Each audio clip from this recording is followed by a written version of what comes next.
Hello students, I am Omkar Singh. Good evening. आज मैं topic ले रहा हूँ अकाउंटिंग रेशियोज। यहाँ इसको रेशियो एनालिसिस भी कहते हैं, which is very interested chapter. इसमें मैं आपको बताऊंगा कि ये एक्चुअली अकाउंटिंग रेशियो जो चैप्टर है ये क्या होता है, इसके यूज़ क्या हैं और इसको कैसे हम लोग जो है यूज़ करते हैं। एक्चुअली किसी भी कंपनी की फाइनेंशियल स्ट्रेंथ और फाइनेंशियल साउंडनेस जानना बहुत ज़रूरी होता है किसी के लिए भी। क्योंकि अगर कंपनी कोई है, अगर उसको वो अर्न नहीं कर रही है, प्रॉफिट नहीं अर्न कर रही है, या प्रॉफिट अर्न तो कर रही है लेकिन अगर वो साल साल हर 10 साल जो है बढ़ नहीं रहा है प्रॉफिट, या उसके ऊपर लोन बहुत ज़्यादा होता चला जा रहा है, तो वो ठीक नहीं है। उसके लिए साउंडनेस जो है, फाइनेंशियल साउंडनेस किसी कंपनी की जानना बहुत ज़रूरी है। तो ये मैंने आपको बताया कि accounting ratio, actually there are 7 tools to know the financial strength of a company, जिसमें से अकाउंटिंग रेशियो एक टूल है। अदर टूल्स हैं cash flow, fund flow, comparative statements, common size statements, trend analysis etcetera. तो मैं अब बताता हूँ कि इसका यूज़ क्या है। एक्चुअल में इसका बहुत अच्छा यूज़ ये है कि जैसे मान लीजिए कि कोई कंपनी बैंक के पास जाती है कि हमें लोन चाहिए 10 करोड़ रुपए। तो अब वो बैंक कैसे डिसाइड करेगा कि कंपनी जो है सॉलिड है या नहीं है, इसको लोन देना चाहिए कि नहीं देना चाहिए, कितना लोन देना चाहिए हमको। या सपोज करें कि कोई क्रेडिटर है, सप्लायर है, अब वो उधार सामान देते हैं किसी कंपनी को। अब कंपनी जो है उनसे उधार सामान लेना चाहती है ऑन क्रेडिट बेसिस, तो सप्लायर कैसे टेस्ट करेंगे? कोई कंपनी तो बोलेगी ना कि हम बहुत साउंड है, वो तो बोलेगी हम साउंड है, लेकिन चेक उसको कैसे किया जाएगा? Just like it is a postmortem. तो स्टूडेंट, मैंने आपको ये बताया कि अकाउंटिंग रेशियो होता क्या है। यूज़ में देखिए, इसके यूज़र कौन कौन से हैं मैं आपको बताता हूँ कि मेन इनको यूज़ कौन करता है। There are 2 types of main users, internal and external. Internal में कौन आते हैं? आपके ओनर हो गए। जिसने अपना काम शुरू किया है, फैक्ट्री लगाई है, ज़रूर जानना चाहेगा कि मेरी कंपनी जो है अर्न कर रही नहीं कर रही, प्रॉफिट मेरा रोज़ बढ़ रहा नहीं बढ़ रहा, मेरी कॉस्ट तो नहीं ज़्यादा आ रही, मेरा लोन तो नहीं ज़्यादा बढ़ रहा, लोन मेरा पे हो रहा है कि नहीं हो रहा, मेरे पास जो है वो इन्वेंट्री पड़ी हुई, जो रॉ मटेरियल पड़ा हुआ है या फिनिश गुड पड़ा हुआ है, वो ज़्यादा एक्सेस तो नहीं पड़ा हुआ है, या शॉर्टेज तो नहीं हो रही है। ये सारी चीज़ों को देखने के लिए ओनर देखता है। उसके बाद मैनेजमेंट, जिसमें मैनेजर्स आते हैं, प्रोडक्शन मैनेजर, सेल्स मैनेजर, वो सब पूरी प्लानिंग करती हैं क्या क्या हमको प्रोड्यूस करना है, उसके लिए मतलब रॉ मटेरियल पूरा है कि नहीं है, और सेल की प्लानिंग की जाती है। उसके बाद आपके एक्सटर्नल यूज़र में मेन आते हैं आपके बैंक। बैंक लोन देने से पहले इसका पूरा पूरा यूज़ करेगा, इसे वो पूरा चेक कर लेता है।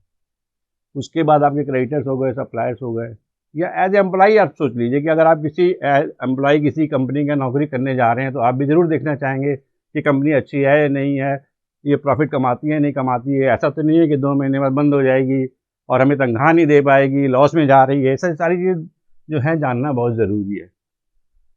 तो ये तो हो गए इसके यूज़र। अब मैं आपको बताता हूँ कि इसको जो है चेक करना कैसे है। इसके लिए जो रेशियो होते हैं, करीब 15 टाइप के रेशियो होते हैं, जिसमें से पहला रेशियो है करंट रेशियो।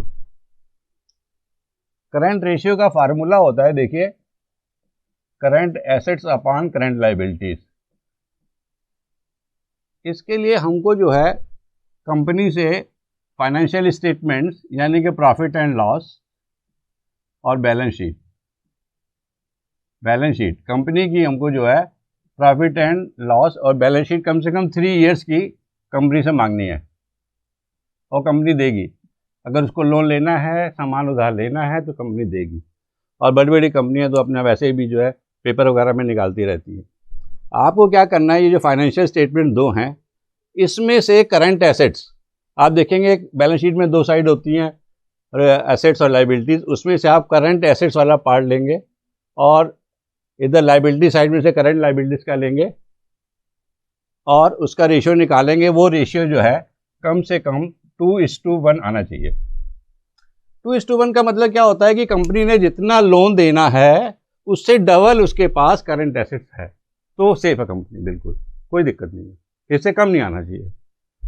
लेकिन इसमें करंट एसेट्स में कुछ ऐसे भी आइटम्स होते हैं जिनको कि हम तुरंत कैश में कन्वर्ट नहीं कर सकते। हमने किसी को लोन देना है, वो पैसा हमारा वापस मांग रहा है किसी को, तो उसके लिए हम क्या करते हैं, एलआर उसका चेक करते हैं। एलआर चेक करने का फार्मूला है liquid assets upon current liabilities, और इसका आइडियल रेशियो जो है वो 1:1 है। ये लिक्विड एसेट्स में कौन कौन से आते हैं, जो कि which can be converted into cash immediately, जैसे कि कैश है, बैंक बैलेंस है, और इसमें इन्वेंट्री नहीं लेंगे हम। इसी तरीके से बाकी रेशियोज हैं, जैसे कि आपका डेट इक्विटी रेशियो है। डेट इक्विटी रेशियो का फार्मूला होता है डेट अपॉन इक्विटी। इसमें क्या हम चेक करते हैं कि इसका जो, अगर इसका भी रेशियो अगर 2:1 तक आता है तब तो ठीक है, इससे ज़्यादा नहीं आना चाहिए। यानी कि उसके पास जितनी अपनी इक्विटी है उससे वो डबल तक का वो लोन ले सकता है। अगर उसने ऑलरेडी पहले ही ज़्यादा लोन लिया हुआ है तो इसका मतलब वो ठीक नहीं है, आप लोन नहीं दिया जा सकता उसको।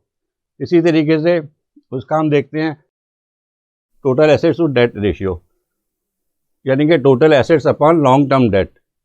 ये भी जो है 2:1 अगर है तो ठीक है, ये इससे ज़्यादा हो तो और अच्छा है। सबसे इम्पोर्टेंट ये वाला आता है formula, interest coverage ratio, net profit before income interest and tax upon fixed interest charges.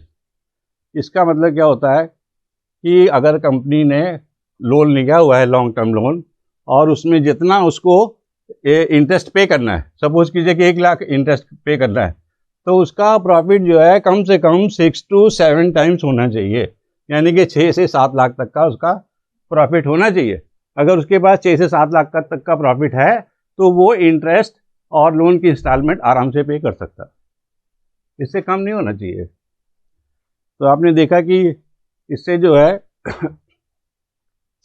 उसकी खाली हम फाइनेंशियल स्टेटमेंट से उसकी स्ट्रेंथ जान सकते हैं कि कंपनी अच्छी है या नहीं है, कि सर्वाइव कर पाएगी कि नहीं कर पाएगी। Thank you. इसके आगे और हमसे आप सीखने के लिए, जानने के लिए आप ज्वाइन कर सकते हैं एडवी।